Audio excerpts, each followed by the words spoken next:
درود دوستان، این ویدیو جواب به تمام اینایی که به طرفداران جنگ میگن وطن فروش. این صحبت های یه آخونده، البته فقط این آخونده نیست، خیلی از این ارزشی ها و این کثافت ها توی این شبکه های مجازی این چرت پرتا رو میگن که من یه جواب کلی میدم که دهنشون واسه همیشه بسته بشه. از اونجا که ویدیوهای بالاتر از 3 دقیقه به اکسپلور نمیره، لطف کنید این ویدیو رو اگه دیدید پخش بکنید و خواهش میکنم تا آخرش گوش بدین، یه مقدار تحمل کنید تا آخرش گوش بدید.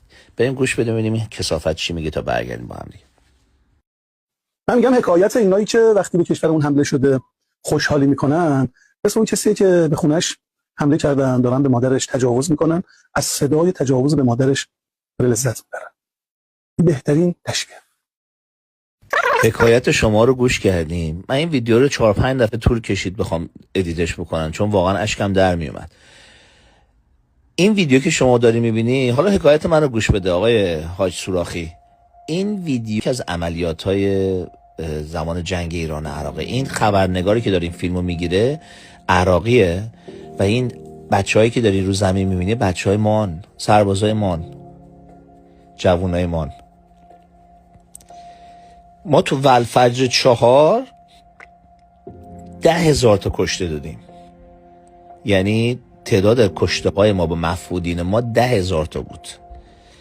شما حرومزاده ها تو 2 روز 40 خورده هزار نفر کشتید، 4 برابر اون آماری که عراقی ها از ما کشتن. حالا من به این چیزاش کاری ندارم، بیا بریم اینو بهت نشون بدم. میخوام بگم شماها چقدر حرومزاده اید، میخوام بگم شماها چقدر وطن فروشید. همین عراقی ها، اینو میبینی بچهای ما رو دید رو زمین بودن، کلاه خوداشون رو جمع کردن، آب کردن، این مجسمه رو درست کردن سردر عراق، دم ورودی عراق بغداد. 5,000 خورده ای از کلاه خودای بچهای ما تو این با این مجسمه درست کردن که یه سریاشون هم گذاشتن رو زمین، روش اسفالتش کردن که مردم با ماشینا از روش رد بشن. تمام کلاه خودایی که پایین این هست علاوه بر اون که آب شده، اونایی که آب نشده یه دونه سوراخ روشه که جای تیر خلاص روش داره، روی کلاه خود مخصوصا گذاشتن برای نمایش. این همون چیزیه که شما بعد از 37 سال هنوز نتونستید برش دارید با این همه برادران عراقی میکنید، یعنی نزدیک 13,700 روز. و در تمام این مدت شما به اینا میگفتید برادران عراقی و هنوزم میگید. و حالا چیکار کردید؟ رفتید همین حرومزاده هایی که بچه های ما رو کشتن، همینایی که بچه های ما رو قتل عام کردن، همینایی که 8 سال از ما کشتن، شهرهای ما رو خراب کردن، به زنای ما تجاوز کردن تو مرز، 3 تا استان ما رو گرفتن و ما با 8 سال با 1 میلیون کشته تونستیم اینا رو از کشورمون بیرون کنیم. شماها رفتید با سلام و صلوات اینا رو برداشتین آوردید توی ایران که به خار مادر خودتون تجاوز بکنه. حالا بیا ببینم، بیا از لذت تجاوز بر من صحبت بکن. حالا بیا به من بگو کی از تجاوز لذت میبره؟ ها؟ شما همین قاتلای بچه هاتونو برداشتید آوردید تو ایران، با سلام و صلوات براشون شیرینی پخش کردید، با پرچم عراق میان تو شهرهای ما جولون میدن، با پرچم عراق میان تو شهرهای ما میچرخن که چیکار کنن؟ که جوونای ما رو بکشن، چه زن بچه تو رو بهشون تجاوز کنن. حرومزاده. ما به خاطر بی صداهی و بی دفاعیمون از امریکا و اسرائیل خواستیم که بیاد قاتلین بچه های ما رو به سزای اعمالشون برسونه. شماهایی که یک مش بیمار جنسی روانی تروریست هستید، ولی شما رفتید از قاتلین بچه هاتون خواستین که بیان به خار مادر خودتون تجاوز کنن.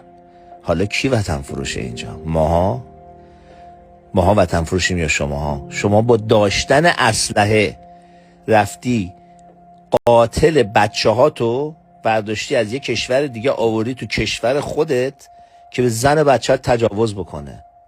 بعد ماها وطن فروشیم؟ فقط خواستم به شماها و به شما طرفدارای جمهوری اسلامی بگم شماها چقدر پستید. شماها مرز حرومزادگی، کثیفی، بیناموسی، بیشرفی رو گذروندین.